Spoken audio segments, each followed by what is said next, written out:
Clive Davis recently passed away, bringing renewed attention to one of the most influential careers in music history. Over several decades, he helped discover and guide some of the industry's biggest stars, shaping countless hit records and unforgettable careers. His impact on popular music is undeniable, but his legacy has also inspired years of public debates. As people look back on his career, many are revisiting difficult moments involving artists who worked closely with him and asking whether greater support could have been offered during their struggles. News coming into the newsroom right now. The entertainment industry mourning the life of the iconic record producer and music giant Clive Davis. We have just confirmed that he's passed away. The music visionary behind so many popular sounds across the last 6 decades, discovering and championing some of the biggest names in the industry, including Whitney Houston, Alicia Keys, Barry Manilow, Jennifer Hudson. He was 94. Among the many artists associated with Clive Davis, none left a bigger mark than Whitney Houston. Her remarkable voice transformed her into one of the best-selling singers of all time. Behind the success, however, she faced deeply personal challenges that became increasingly difficult to hide. Later interviews and documentaries discussed painful experiences from her early life and the emotional impact they may have had. Those experiences have often been mentioned as part of the broader conversation surrounding her personal struggles and the pressure she faced throughout her career. We talked about it, but it was referencing my daughter. You know, we would travel with work. We would argue about me leaving Rhea behind.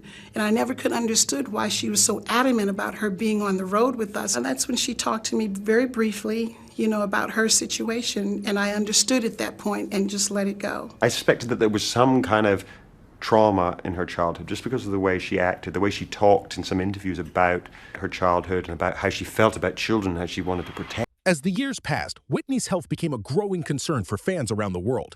Public appearances attracted intense media attention, with many people noticing visible changes in her appearance. Questions about her well-being soon became a major topic across television, newspapers, and entertainment programs. Eventually, Whitney herself spoke openly about her battle with addiction, giving audiences a clearer understanding of the challenges she had been facing behind the scenes. Able to talk about it to her mother or to a professional who was trying to help her perhaps with her addiction. You know, she did a lot of therapy and that kind of thing, but she would never open up about this to anyone. The film also revealing the shocking extent of the drug abuse by the chart-topping legend. Her drug of choice was? She used and she drank. The family's roots began on the mean streets of Newark, New Jersey. Gary says hard drugs were a part of his life from an early age. I've been turned on to at 10 years old. At 10 years old. 10 years old. Yeah, and I did with Whitney, you know, from time to time, but we were in a different room. I never did with her, me and her together, because it would kind of separate us and distance us. Crack rehab fails. First of all, let's get one thing straight. Crack is cheap. I make too much money to ever smoke. That's straight, okay? We don't do crack. We don't do that. Crack is whack. Is it alcohol? Is it marijuana? Is it cocaine? Is it pills? It has been. At times. All? At times. If you had to name the devil for you, the biggest devil among them? That would be me. I could tell you that I am not self-destructive. I'm not a person who wants to die. I'm a person who has life. In the years leading up to 2012, there were encouraging signs that Whitney hoped to rebuild both her career and her personal life. Friends and colleagues spoke publicly about her desire to record new music and move forward. Tragically, those hopes came to an end when Whitney Houston died on February 11, 2012 at the Beverly Hilton Hotel, only hours before a major Grammy weekend event. You're just, yeah. And doing Yeah. Yeah. And Are you smoking? Smoking, yeah. No, we were lacing our marijuana with base. Yeah. Yeah. It wasn't, we didn't want no crack. We didn't know crack stuff. We weren't buying like $20 jumbles. Yeah. We were paying money. Yeah. We were buying like an ounce and ounces. We would have our shit. Yeah. You know, for like. But you were freebasing cocaine. Basically. Yeah. Yeah. Yeah. And our. And weed. And Yeah, we mixing weren't doing with it glass. We weren't doing like pipe smoking. Yeah. We didn't get that far. No. You did not? No. Oh no. So what are you smoking with? How do you? what are you? You put it in your mouth. Oprah. Okay. Okay. Go with me here. Okay. Go. I'm going with you. You put it in your mouth. You lace it. You roll it up, and you smoke it. And your weed. It's just another form. It's like, almost like when speedballing, but you level it off with a Okay. okay? So your drug of choice was weed combined with Rock cocaine. News of Whitney's passing shocked the entertainment world almost instantly. As word spread throughout the hotel, artists, executives, journalists, and guests struggled to process what had happened. The timing of the tragedy created difficult decisions for everyone involved in the scheduled events that evening. Many people have continued discussing those moments, reflecting on how the music industry responded and how Whitney's extraordinary legacy quickly became the focus of tributes around the world. Was pulled from the bathtub. She was found face down in a water-filled bathtub with drugs nearby. So what happened to that now infamous hotel room here at the Beverly Hilton? Whitney Houston was an icon with such a huge following. You'd think that room might become a magnet for tourists. But the hotel made sure that didn't happen. This one is where she actually died in. Notice they took the number off the door. In this YouTube video, a fan searches for Houston's room weeks after her death and discovers the number 434 has been removed. The $500 a night suite that looked much like this one was reportedly taken out of rotation after the hotel was overwhelmed by requests from guests to stay there. But look what our producer found this week. 434. The number 434 is back. The Beverly Hilton told us, out of respect to the family and fans of Whitney, all original contents and furnishings of the guest room where she stayed were removed, and the space has been thoroughly Her passing also renewed conversations about the responsibility of those surrounding successful performers. Fans, commentators, and fellow artists reflected on the pressures of celebrity life and the importance of protecting vulnerable people behind the scenes. Regardless of differing opinions about specific decisions, Whitney's remarkable talent continues to define her legacy, inspiring new generations of listeners long after her unforgettable voice first changed the music industry. You were, I think, going to go to the Clive Davis party. Yes. It was a surreal event where Whitney's body was still in the hotel, and there was this sort of party where apparently half the room were in tears, the other half were kind of partying. What did you feel about that? I thought that was complete insanity. And knowing Whitney, I don't believe that she would have said, the show must go on. She was the kind of woman that would say, stop everything. I'm not going to be there. You know, I don't know what could motivate a person to have a party in a building where the person whose life he had influenced so enormously and whose life had been affected by her. So they were like, I don't understand how that party went I on. had Clive Davis by pure chance in here on Friday night with Jennifer Hudson, and he obviously worshipped Whitney, and I think he must have gone through agony when he heard this news, knowing it was 2 or 3 hours till this event. Right. And I think he took the decision to turn it into a tribute to her. And I understand that. I mean, he obviously was wrestling with the right thing to do. That would have been right if it really was a true tribute, and and a true tribute, might have been a truer, a more honest tribute in my opinion, would have been maybe call everybody together, let's say a prayer, and let's see. In the years since Whitney's death, many stories have continued to circulate about her final days. Friends, fellow performers, and members of the entertainment community have shared their own memories, each offering a different perspective on the events surrounding that Grammy weekend. While some details remain widely discussed, many questions have never been answered with certainty. As a result, public interest in Whitney's final chapter has remained strong more than a decade later. Secret that I just thought it was in poor taste for you to continue with the pre-Grammy party when Whitney's body was still upstairs in the hotel room. Remember, Whitney passed away the same day as Clive, your annual party. Why did you go on and have the party? Just asking. Well, you're a very small minority, because if you knew Whitney better, you knew she was not there to perform. Yeah. This was her favorite night of the year. She came out every year.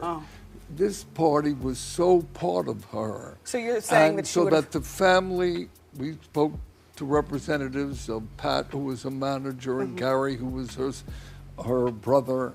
Her body was still upstairs. But we dedicated the evening. Whitney would have wanted this party to go on any more than the Grammys should stop. There was a packed house paying tribute Alicia performed, Tony Bennett, Diana Krall, the Kinks had flown in from Europe, Elvis Costello, Jackson Brown, Diana Ross, Jamie Foxx.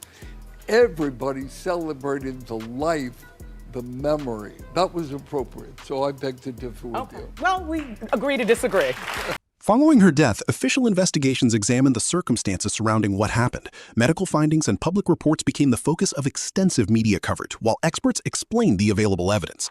Although many discussions have continued online, the official conclusions remain the primary public record. Even so, Whitney's passing continues to be one of the most talked about losses in modern music history. Covered many artists, signed many artists, among them Sean Diddy Combs, Kelly Clarkson, who it is your exclusive, will not attend Clive Davis's funeral. Yeah, she wasn't there. Now, here's what the mainstream media will not report about Clive Davis, but it's well known in the music industry that he was a bad guy. And it's well known in the music industry that he reportedly, allegedly made Sean Combs perform with him sexually in order to get a record deal. Page 6 reporting that Suge Knight, who I believe is still in prison, himself names powerful music execs who allegedly used drugs, alcohol, and sex to control Diddy, Usher, and Justin Bieber. Suge Knight is the former Death Row Records CEO. He's serving 28 years behind bars for running over and killing a man. Told News Nation that his artists used to only smoke weed, but allegedly got into heavier drugs once they were signed. Those guys, Knight said, introduced cocaine to I find it hard to believe that the first time they got introduced to cocaine was by the likes of Clive Davis. But you know, this is the sinister side of the music industry that nobody wants to discuss openly. And you'll read an obit of Clive Davis in the New York Times, and it'll just be what a genius he was and how many lives he changed and stars he midwifed. And it's like, no, tell the truth. We are allegedly post Me Too. Why are we not telling the truth, Rob? Yeah, tell the whole story here. And it's a really dark story to tell, but it makes it more interesting. This story is a story about being a human being, and we're messy. People are messy. And whenever you try to make somebody a hero, whether it be a friend or a movie star, you're not doing them any favors. None of us are heroes. Clive, in my opinion, was a particularly bad person. You know, early in my career, I worked with Puffy, and Clive was around a lot. There would be no Puffy had there not been Clive. Clive founded Bad Boy Records. Bad Boy Records was under Arista Records. It was Clive Davis, who was an elderly man who had not had a hit in years and was desperate to be relevant. And so he found this up-and-coming black hip-hop gentleman that he thought he could be in business with. He could control. So many people gave Diddy that advantage, including Anna Wintour and Estee Lauder. He was the black man in a white world that they thought they could trust. And boy, did they bet on the wrong horse. But there would be no Diddy without Years later, interviews with people who knew Whitney offered additional reflections on her career and personal journey. Some remembered her determination to rebuild her life, while others recalled moments of hope shortly before her passing. Those memories have contributed to ongoing conversations about the pressures of fame, addiction, and the challenges faced by artists living under constant public attention. Water in her lungs and that kind of thing that would indicate drowning. Well, you know, one of the things, there's no camera there, so we don't know exactly what happened. And these pathologists, I don't really envy them, have to try to piece together this story. So you get water in your lungs if you're breathing. So how did she get water in her lungs? Well, she either had a heart attack and slipped into the water and she still had a few breaths and in they came, or she blacked out. Maybe she was unconscious because of a combination of the cocaine and these other medications, which they're saying did not contribute. Well, that's what I wanted to ask you about. And among those other medications, Xanax, which we've talked about recently on this program, Benadryl, something called Flexeril, and they said specifically these other drugs did not contribute to her death. Right. How do you know, I mean, as a pathologist, you're the coroner, you're looking at it, that they didn't play any role? I spoke to one of the assistants in the coroner's office last night who was part of this investigation. I specifically asked that question. You have Flexeril, which is a muscle it relaxes your muscles. Xanax, which is anti-anxiety. You have you have Benadryl, which is an antihistamine. Each one of these can kind of space you out a little bit. And then all together, they can have an effect. Now, he specifically said, and this is a new information that he told me last night, that the levels of those were either therapeutic or subtherapeutic. But then I said to him, okay, fine, they're therapeutic, but then in combination, can't they have an additive effect? He said, well, we're going to have to wait 2 weeks to see what the final report shows about that. So maybe it's not 100% that they didn't contribute. Well, they're saying they didn't contribute. And the last thing they need is some doctor 3,000 miles away. Okay. The lasting public interest surrounding Whitney's story has inspired countless documentaries, books, interviews, and television specials. Different viewpoints continue to be presented, showing how deeply her life and career affected audiences around the world. Even today, fans continue searching for answers while celebrating the extraordinary talent that made Whitney one of music's greatest. Another heartbreaking chapter followed only a few years later with the death of Whitney's daughter, Bobbi Kristina Brown. Her passing deeply affected family members, friends, and fans who had already experienced the loss of Whitney. The similarities between the two tragedies led to renewed public attention and widespread expressions of sympathy, making the family story even more emotional for those who had followed Whitney throughout her career. Meeting in Beverly Hills in the home of Clive Davis, who was responsible for the murder of Whitney Houston. I said it. His days are numbered. And there were rappers there from all over the country. They were invited to the home of Clive Davis, along with members of the CIA, FBI, which they didn't understand why the government was there, including many directors and CEOs of the private prisons throughout the United States was at that meeting in the mansion of Clive Davis. And they were telling these rappers, you need to create songs talking about killing police, calling black women bees and hoes. You need to get more nasty so we can fill our prisons that we're building. Okay. You know what's crazy during that time? I can recall when that gangster music came into play. That's it. And how they, I don't know if the guys rapping it really knew, but they created the atmosphere. Yes. But it went from, I remember guys wanting to wear like the African chains around their neck, yes, and dancing, and the haircuts, flat tops, Kid and Play, Flat top, yeah, Kwame, to the really thugged out and yes, just the gang stuff. And I can recall going into like liquor stores or different places, and all they had was blue and red rags. Right. It was just like. Artists who worked alongside Whitney have continued to honor her memory by sharing personal stories about her kindness, generosity, and unmatched musical ability. Their recollections paint a picture of someone whose talent inspired countless performers and whose influence can still be heard across generations of singers. People out there that don't understand how hard you fought to help Chrissy, to keep her here on this earth. When we really found out that Chrissy was in trouble, we were really making plans to do something about it, but it just came a little too late. She was like a second mother to Bobbi Kristina, Whitney's manager, confidant, and sister-in-law, who was with her 3 days before she died. Pat had planned an intervention for Chrissy and wanted to send her to rehab in California, but then... What happened to Bobbi Kristina Brown? After being found unresponsive in the bathtub. She is breathing with a ventilator. Court papers claim Nick Gordon injected Chrissy with a toxic... Clive Davis's career also remains an important part of music history because of the many legendary artists whose careers he helped develop. His work continues to be examined through documentaries, biographies, and interviews that explore both his achievements and the challenges faced by artists during different eras of the recording industry. And frustration, emotion, and stress. That will really affect you profoundly. If you're in a stress situation, she was being pulled. Yeah. In a way that it would wear down anybody. It would, especially with trying to do the reality show and keep Bobby at a certain level. Weren't you on your way to Clive's party? She'd been in town for a week, and I missed her because I'd been on the road.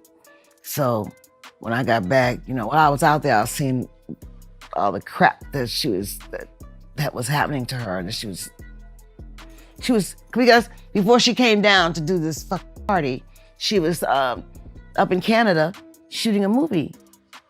She's doing a great job, doing a beautiful job, soberly, but well. She had her wits about her. She was in a great place. Then somebody calls her down to do a party, and who calls you in to do anything a week As people reflect on the lives of both Clive Davis and Whitney Houston, one fact remains beyond dispute. Whitney's voice changed music forever. Her songs continue reaching new audiences, and her influence remains as powerful as ever. Thank you for watching. If you enjoyed this video, please like, share, and subscribe for more celebrity documentaries and stories from the world of entertainment.